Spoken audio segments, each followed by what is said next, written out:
কবর খুব একাকিত্বের জীবন। আসলে মৌতের যে যন্ত্রণার কথা আমরা বলি না, এটা সবচেয়ে বড় বিষয়টা কি জানেন? এর শারীরিক কষ্ট তো আছেই, এই যে দুনিয়ার সবার থেকে বিচ্ছেদ, এটাই হচ্ছে যন্ত্রণা। সবার থেকে বিচ্ছেদ না, সবার থেকে বিচ্ছেদ হয়ে চলে যেতে হয়, এটা সবচেয়ে বড় যন্ত্রণা। মানুষ একা থাকতে চায় না। জেলখানায় যে মানুষকে বন্দি করে রাখে না, একাকিত্বের কষ্টে মানুষ বলে একা একা, আমি একা, কেউ নেই আমার সাথে, এটাই। এর উপর যদি আবার টর্চার করা হয়, রিমান্ড দেওয়া হয়, তাহলে কি অবস্থাটা হবে বোঝেন। এই হলো কবর, এই হলো কবর। একটা ঘটনা বলে শেষ করে দেই, যে একজন ব্যক্তি মারা গেছেন, আর মুসা আলাইহিস সালামের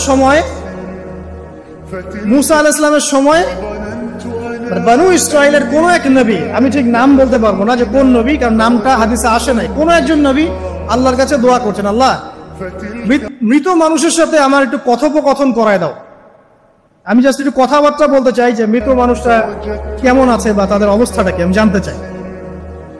তো আল্লাহ পাক সেই ব্যবস্থা করে দিলেন। তিনি একটা কবরের কাছে গিয়ে দাঁড়ালেন, একজন মৃত মানুষ উঠে আসলেন।